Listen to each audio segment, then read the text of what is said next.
भारत को इस बात का बहुत गर्व है कि वो संयुक्त राष्ट्र के संस्थापक देशों में से एक है।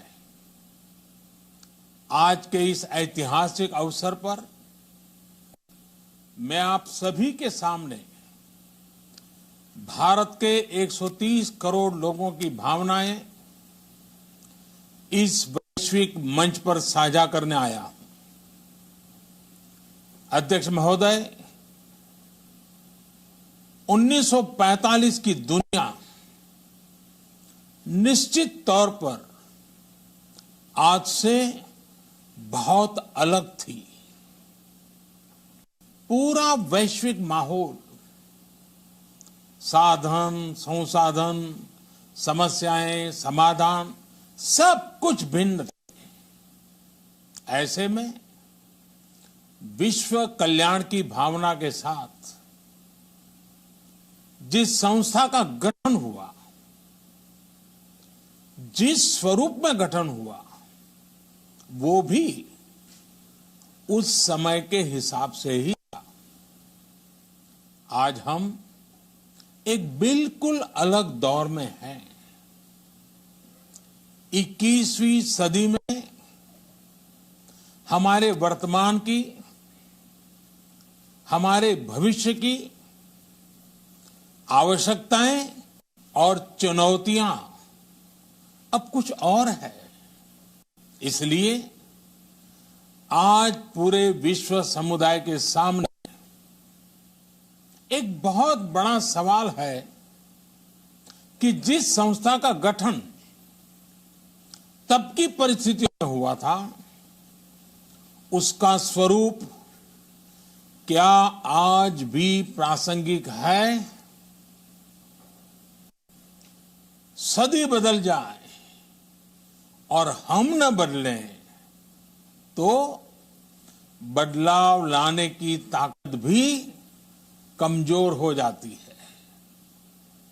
अगर हम बीते 75 वर्षों में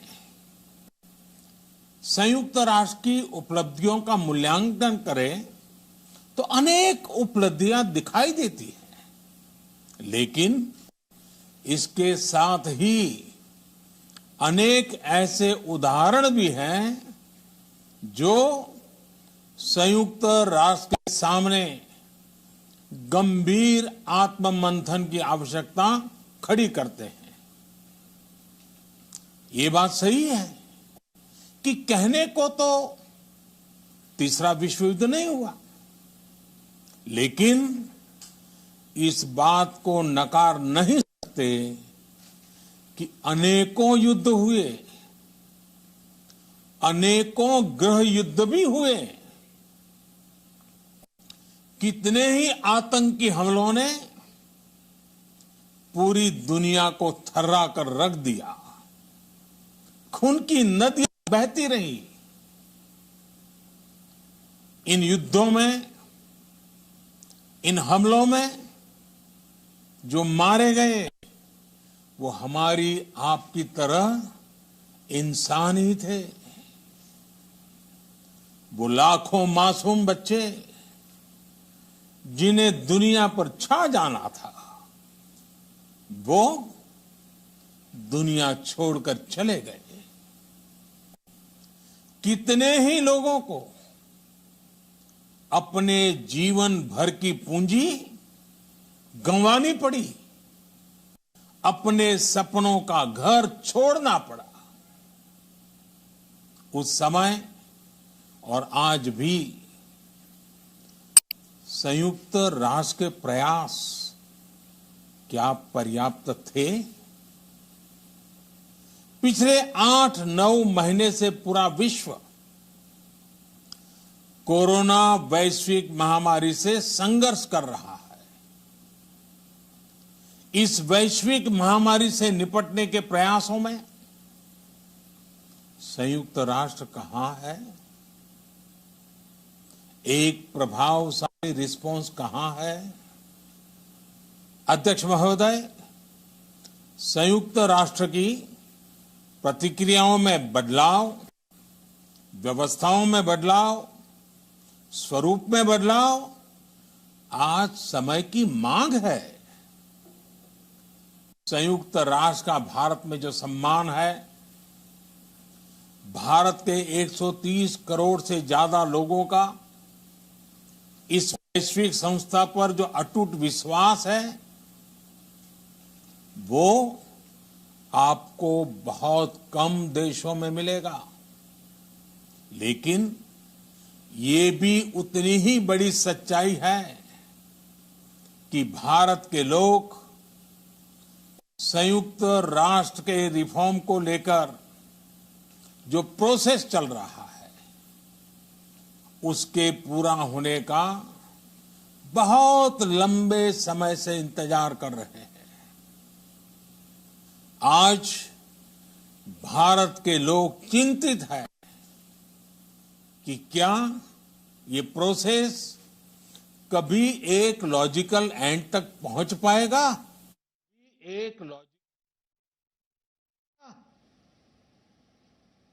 आखिर कब तक भारत को संयुक्त राष्ट्र के डिसीजन मेकिंग स्ट्रक्चर से अलग रखा जाएगा।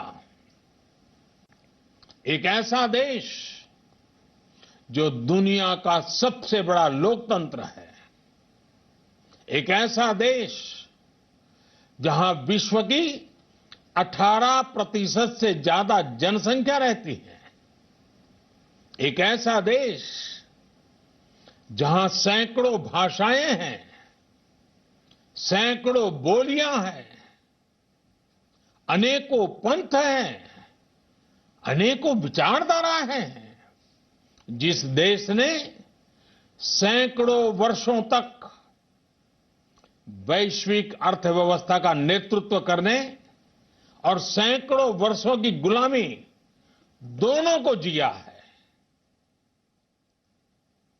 अध्यक्ष महोदय, जब हम मजबूत थे तो दुनिया को कभी सताया नहीं। जब हम मजबूर थे तो दुनिया पर कभी बोझ नहीं बने।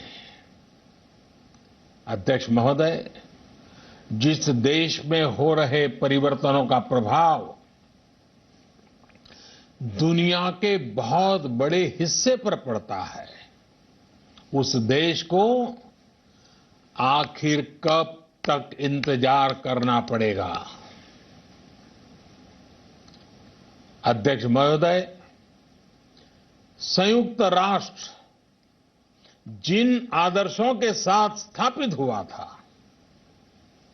और भारत की मूल दार्शनिक सोच बहुत मिलती जुलती है, अलग नहीं है। संयुक्त राष्ट्र के इसी हॉल में ये शब्द अनेकों बार गूंजा है, वसुधैव कुटुंबकम। हम पूरे विश्व को एक परिवार मानते हैं। ये हमारी संस्कृति, संस्कार और सोच का हिस्सा है। संयुक्त राष्ट्र में भी भारत ने हमेशा विश्व कल्याण को ही प्राथमिकता दी है। भारत वो देश है जिसने शांति की स्थापना के लिए लगभग 50 पीस कीपिंग मिशंस में अपने जांबाज सैनिक भेजे। भारत वो देश है जिसने शांति की स्थापना में सबसे ज्यादा अपने वीर सैनिकों को खोया है। आज प्रत्येक भारतवासी संयुक्त राष्ट्र में अपने योगदान को देखते हुए संयुक्त राष्ट्र में अपनी व्यापक भूमिका भी देख रहा है। अध्यक्ष महोदय, 2 अक्टूबर को international day of non violence और 21 जून को इंटरनेशनल डे ऑफ योगा इनकी पहल भारत ने ही की थी। Coalition for disaster resilient infrastructure और इंटरनेशनल सोलर अलायंस, ये भारत के ही प्रयास है। भारत ने हमेशा पूरी मानव जाति के हित के बारे में सोचा है, न कि अपने निहित स्वार्थों के बारे में। भारत की नीतियां हमेशा से इसी दर्शन से प्रेरित रही है।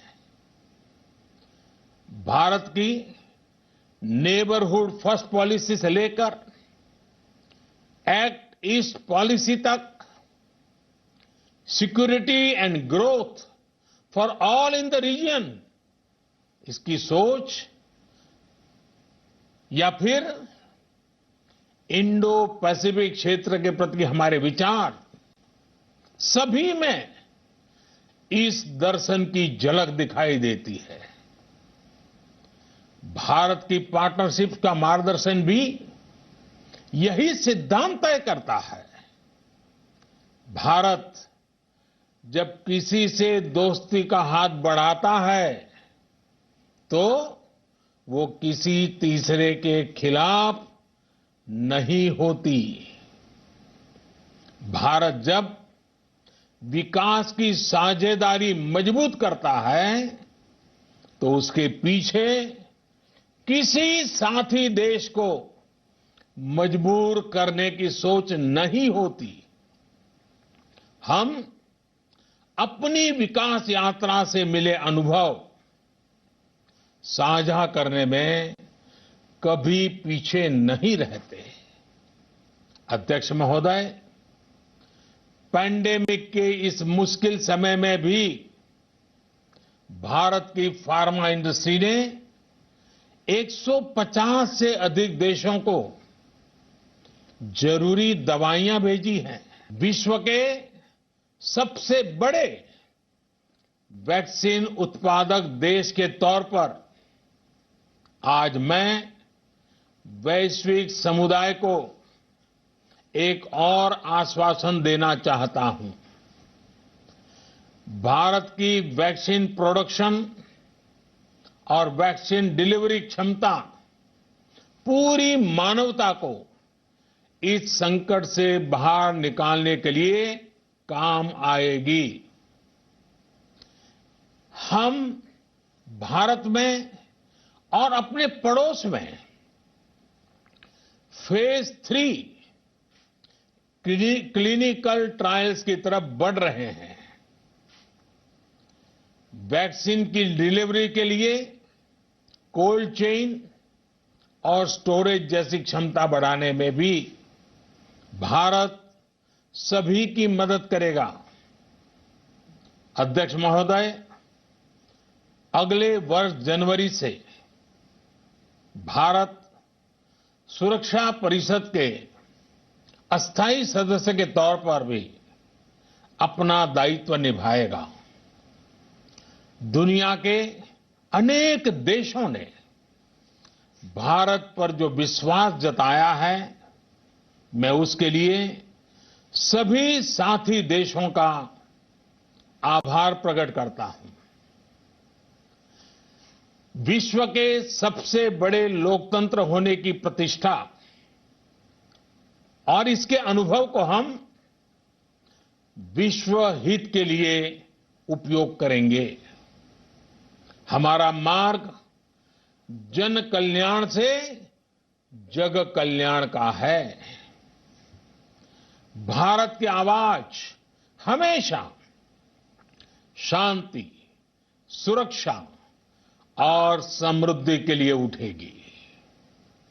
भारत की आवाज मानवता, मानव जाति और मानवीय मूल्यों के दुश्मन आतंकवाद, अवैध हथियारों की तस्करी, ड्रग्स, मनी लॉन्ड्रिंग के खिलाफ उठेगी। भारत की सांस्कृतिक धरोहर, संस्कार, हजारों वर्षों के अनुभव हमेशा विकासशील देशों को ताकत देंगे। भारत के अनुभव, भारत की उतार चढ़ाव से भरी विकास यात्रा विश्व कल्याण के मार्ग को मजबूत करेगी। अध्यक्ष महोदय, बीते कुछ वर्षों में रिफॉर्म, परफॉर्म, ट्रांसफॉर्म इस मंत्र के साथ भारत ने करोड़ों भारतीयों के जीवन में बड़े बदलाव लाने का काम किया है। ये अनुभव विश्व के बहुत से देशों के लिए उतने ही उपयोगी हैं जितने हमारे लिए। सिर्फ 4-5 साल में 400 मिलियन से ज्यादा लोगों को बैंकिंग सिस्टम से जोड़ना आसान नहीं था, लेकिन भारत ने ये करके दिखाया। सिर्फ 4-5 साल में 600 मिलियन लोगों को ओपन डेफिकेशन से मुक्त करना आसान नहीं था, लेकिन भारत ने ये करके दिखाया। सिर्फ 2-3 साल में 500 मिलियन से ज्यादा लोगों को मुफ्त इलाज की सुविधा से जोड़ना आसान नहीं था, लेकिन भारत ने ये करके दिखाया। आज भारत डिजिटल ट्रांजैक्शन के मामले में दुनिया के अग्रणी देशों में है। आज भारत अपने करोड़ों नागरिकों को डिजिटल एक्सेस देकर एम्पावरमेंट और ट्रांसपेरेंसी सुनिश्चित कर रहा है। आज भारत वर्ष 2025 तक अपने प्रत्येक नागरिक को टीबी से मुक्त करने के लिए बहुत बड़ा अभियान चला रहा है। आज भारत अपने गांवों के 150 मिलियन घरों में पाइप से पीने का पानी पहुंचाने का अभियान चला रहा है। कुछ दिन पहले ही भारत ने अपने 6 लाख गांवों को ब्रॉडबैंड ऑप्टिकल फाइबर से कनेक्ट करने की बहुत बड़ी योजना की शुरुआत की है। अध्यक्ष महोदय, पैंडेमिक के बाद बनी परिस्थितियों के बाद हम आत्मनिर्भर भारत के विजन को लेकर आगे बढ़ रहे हैं। आत्मनिर्भर भारत अभियान ग्लोबल इकोनॉमी के लिए भी एक फोर्स मल्टीप्लायर होगा। भारत में आज ये सुनिश्चित किया जा रहा है कि सभी योजनाओं का लाभ बिना किसी भेदभाव प्रत्येक नागरिक तक पहुंचे। विमेन एंटरप्राइज और लीडरशिप को प्रमोट करने के लिए भारत में बड़े स्तर पर प्रयास चल रहे हैं। आज दुनिया की सबसे बड़ी माइक्रो फाइनेंसिंग स्कीम्स का सबसे ज्यादा लाभ भारत की महिलाएं ही उठा रही हैं। भारत दुनिया के उन देशों में से एक है जहां महिलाओं को 26 वीक्स की पेड मैटरनिटी लीव दी जा रही है।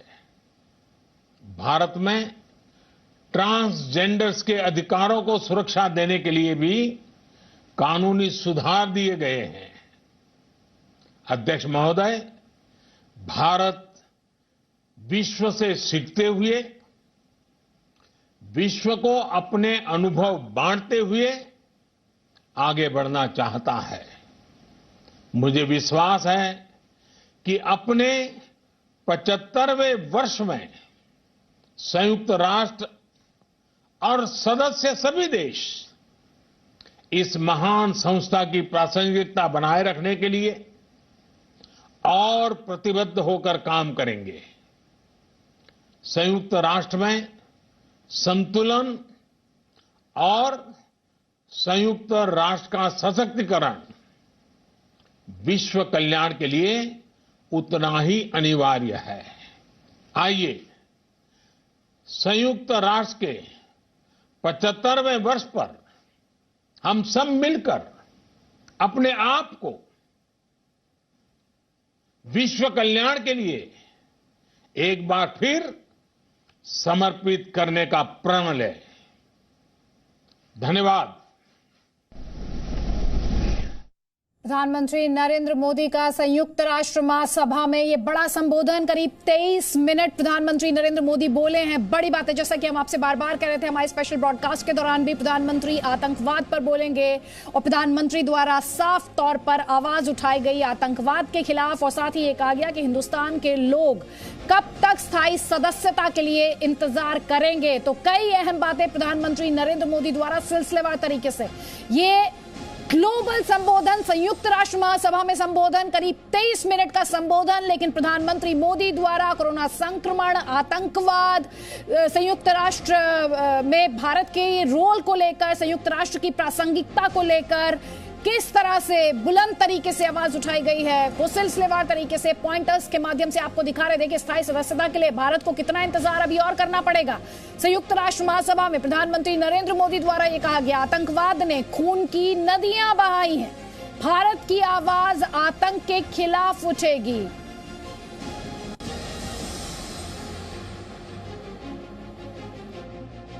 अगर हम बीते 75 वर्षों में संयुक्त राष्ट्र की उपलब्धियों का मूल्यांकन करें तो अनेक उपलब्धियां दिखाई देती हैं, लेकिन इसके साथ ही अनेक ऐसे उदाहरण भी हैं जो संयुक्त राष्ट्र के सामने गंभीर आत्ममंथन की आवश्यकता खड़ी करते हैं। ये बात सही है कि कहने को तो तीसरा विश्व युद्ध नहीं हुआ, लेकिन इस बात को नकार नहीं सकते कि अनेकों युद्ध हुए, अनेकों गृह युद्ध भी हुए, कितने ही आतंकी हमलों ने पूरी दुनिया को थर्रा कर रख दिया, खून की नदियां बहती रही। इन युद्धों में, इन हमलों में जो मारे गए वो हमारी आपकी तरह इंसान ही थे। वो लाखों मासूम बच्चे जिन्हें दुनिया पर छा जाना था, वो दुनिया छोड़कर चले गए। कितने ही लोगों को अपने जीवन भर की पूंजी गंवानी पड़ी, अपने सपनों का घर छोड़ना पड़ा। उस समय और आज भी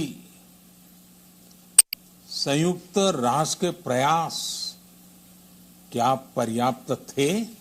जी हाँ, बहुत बड़ा सवाल है, सीरियस क्वेश्चन है। साफ तौर पर प्रधानमंत्री ये कहते हुए, कितने ही आतंकी हमलों ने खून की नदियां बहती रही। बहुत इंपॉर्टेंट पॉइंट है, टेररिज्म। बार बार ये कहा जा रहा था, तमाम एक्सपर्ट्स जो जी न्यूज के साथ भी थे, कि प्रधानमंत्री इस मुद्दे पर एक बार फिर से भारत की जो बात है उसे दमदार तरीके से रखेंगे, और वही प्रधानमंत्री द्वारा किया भी गया। इसके अलावा प्रधानमंत्री ने कोरोना संक्रमण में भारत द्वारा जो कदम उठाए गए हैं, या उनकी सरकार द्वारा जो विकास की दिशा में बड़े कदम उठाए गए हैं, उनके बारे में भी दुनिया को ग्लोबल प्लेटफॉर्म UNGA उसके माध्यम से भारत के कदमों से भी अवगत कराया। Presenting B News app available on Google Play and App Store. Download it now.